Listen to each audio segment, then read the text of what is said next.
Jenna Ortega owning the 2020s the way Sarah Michelle Gellar owned the 90s.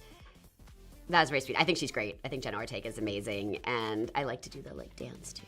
So as you can see, Sarah Michelle Gellar has recently been doing a few interviews, but if you're watching this, chances are you enjoyed Scooby-Doo 2002 and or Monsters Unleashed. Now, last year did commemorate the 20th anniversary of that first live-action movie, and we had the absolute pleasure of interviewing quite a few people that were involved in that project, including to, but not limited to, some of the people that you see on the screen right now, including the actor for Scrappy Rex, the Lunar Ghost, the Voodoo Maestro, as well as the composer, production designer, editor, and more. So please do check out those interviews and subscribe, because we do have a few more live action Scooby-Doo movie interviews currently in the works. I'll leave the whole playlist down below. So normally I'm not a fan of these types of interviews that celebrities do, where it's clearly been all organised by a PR person and there's pre-established questions that don't really ask anything apart from, I'm in something new, let's just advertise that for a bit. So I kind of do shy away from these things. But shout out to Scooby-Doo Brazil on Twitter. I'll leave their links and their kind of link tree in the description down below. Huge shout out to them, because they reported just last night that a pretty interesting bit of detail came out from this interview. And I'll just play that clip for you guys now. Would you ever want to do another Scooby-Doo? I don't think so now. I mean, I love the movies, and I do think they're great, but I think it's time to pass the baton. Jenna. She could do it. She'd be amazing. Yes.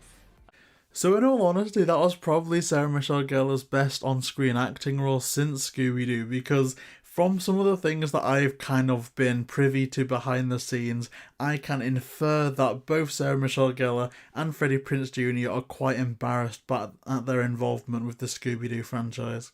But that aside, Sarah Michelle Gellar is a hero of mine, and I think her roles as Daphne, Buffy, and all of that are absolutely iconic, and I don't always agree with what she has to say. For instance, when she wanted Zendaya to take over the role of Buffy, I honestly thought that was one of the worst ideas I've ever heard, but I think she may be onto something here. Now, credit and my heart does go out to the interviewer that did this, because he actually does a pretty good job at, and I'm not sure if he got in trouble behind the scenes of this, but I do get the impression that he did have a script that was strictly approved, and he veered off it slightly, both one, mentioning and asking if Sarah Michelle Gellar would do another Scooby-Doo, and two, suggesting Jenna. So huge shout out to whoever conducted this interview. I'll leave that interview in the description down below, so I have to take my hat off to the interviewer, because they did a pretty good job actually extracting some information out of these corporate or pre-organised interviews. And so the whole topic around this is,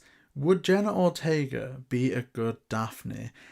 I am very protective of the character of Daphne. She was always my favourite member of the Scooby Gang growing up, and so I kind of have very high standards at what exactly I'd want to see from a live action Daphne, so I'm going to break down if Jenna Ortega is the girl for the job. So let's kickstart things off by going through what defines Daphne, and I guess from the look on screen, she is a fashionista. She is the stylish member of Mystery Inc., to the point where I think whenever she displays a sense of not being stylish, it does stick out like a sore thumb. My mind goes back to Scooby-Doo 2 Monsters Unleashed, which, hot take, I think her wardrobe is dramatically worse than it was in 2002, where I think they get it pretty much spot on. Now we go again to other live action portrayals of Daphne. I think Kate Melton's wardrobe, the stuff that they gave her to wear in The Mystery Begins, was poor, and it really did affect that fashionista Daphne vibes.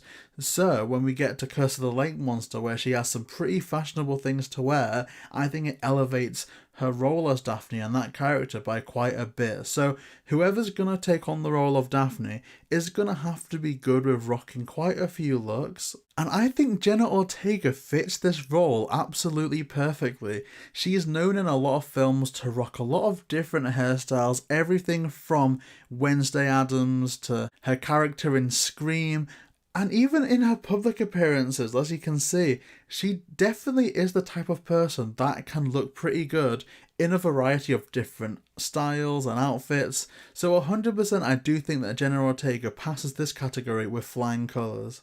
Now, of course, the elephant in the room is that Jenna Ortega isn't a natural redhead, And for all you can say, well, neither was Sarah Michelle Gellar, neither was Kate Melton, but they gave them the wig, they dyed the hair, and they could definitely do that with Jenna Ortega as well.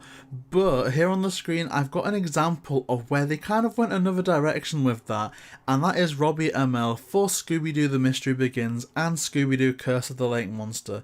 And in both those projects, Robbie Amell had his natural dark hair, and there was a lot of kind of backlash about that. I don't think it was a main thing. But in terms of that character, I think it wouldn't have hurt him too badly to have a blonde wig or blonde hair, because for all, I don't think he would have looked as good. Maybe, I'm not really sure. I'm not one to be that type of, like, a judge about that type of thing. But being stylish and looking good, I don't think was ever a part of Fred's inherent character from like the 1969 show, and even going forward, I don't think that's ever been part of who he is. Whereas Daphne is the fashionista of Mystery Inc. That's who she is. And so if they can test out Jenna Ortega as a redhead or with a ginger wig, I do think that if it looks good, they should go for it.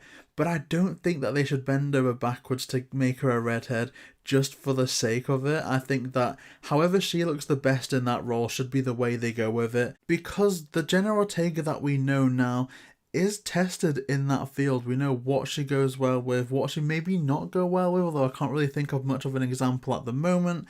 So they should definitely prioritise her looking her best and looking comfortable versus getting her into some cumbersome wig or whatever the case may be. And the next core aspect, I think, maybe controversially, maybe not, is vulnerability. And for all you can make the argument that Daphne is a very strong character, and I would agree. In fact, I would go the step further and to say Daphne is probably the strongest member of Mystery Inc., both physically but also mentally as well, in terms of what she's had to overcome. I think being shown to be vulnerable is such an important part of what makes a live action Daphne good. And even, I guess, a strong woman character in general. And I know it's me, I'm a guy, I'm saying this, so maybe you can take my opinion or leave it however you want. But I think it's inspiring, at least going through my own kind of things, like seeing maybe people of colour on the screen.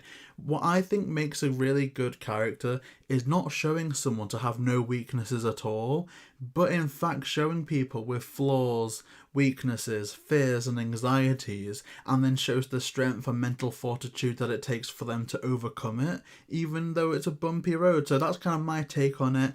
And I think Jenna Ortega has proven more than once to have been shown to be vulnerable, but also capable within herself to overcome it, and also to kind of make the best of her situation.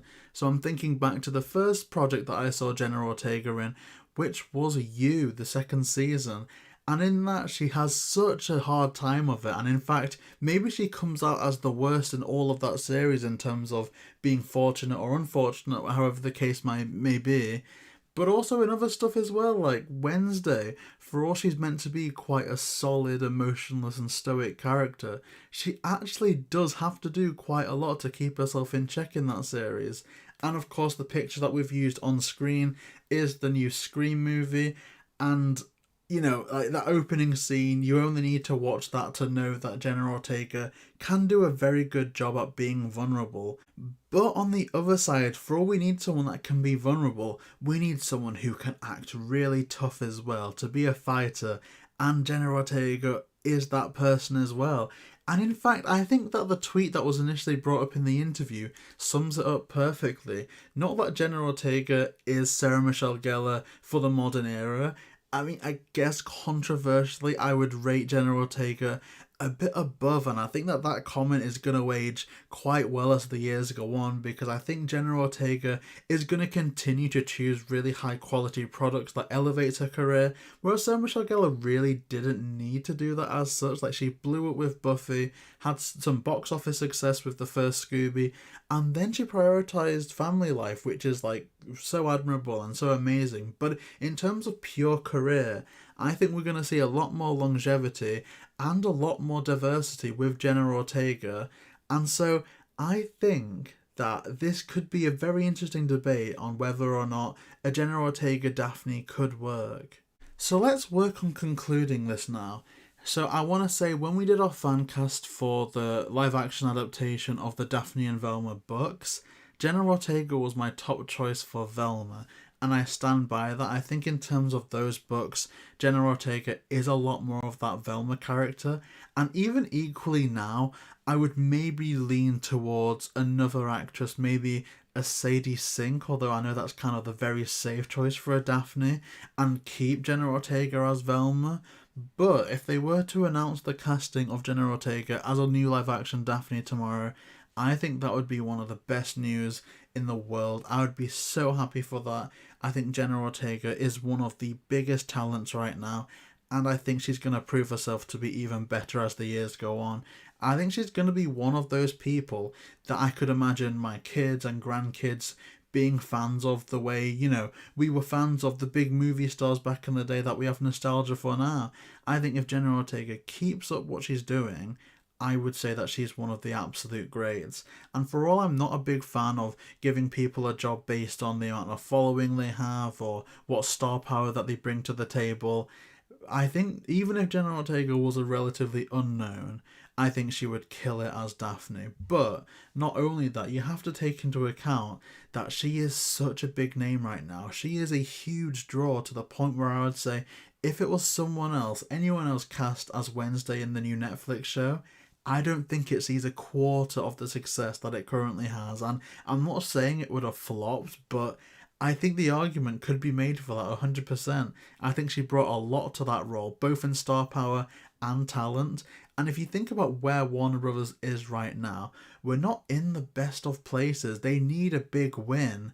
And I think Jenna Ortega is their key to that win. Because even non-Scooby fans, even people that haven't thought about the franchise for ages, not even amongst this whole Velma controversy, I think they would show up for Jenna Ortega 110%. So, if Warner Brothers is looking to make another live-action Scooby-Doo movie, whether it's Daphne, whether it's Velma, anyone, I think that the contact at the top of their list should be Jenna Ortega. But what do you think? Would you like to see Jenna Ortega in a live-action Scooby-Doo movie? Do you see her more as a Daphne or more of a Velma? Let me know in the comment section down below. And my question of this video would be, if you were to be in charge of Warner Brothers right now and you were to direct or kind of produce a new Scooby-Doo movie, who would you cast in the roles of the gang? Another thought I did have is maybe Jenna Ortega could be an original character that is of the lineage of one of the members of the gang. I mean, I don't suppose it could really be Daphne, because I think that the version of the 2002 Daphne should 100% be with Fred, and for all they could have adopted Jenna Ortega, I don't really know. I think it would be nice to have it be, you know, like Scooby-Doo Next Generation or something, but that's kind of a thought that I'm having at the end. So yeah, if you want to see more, then please like, comment, and subscribe, and we'll see you next time.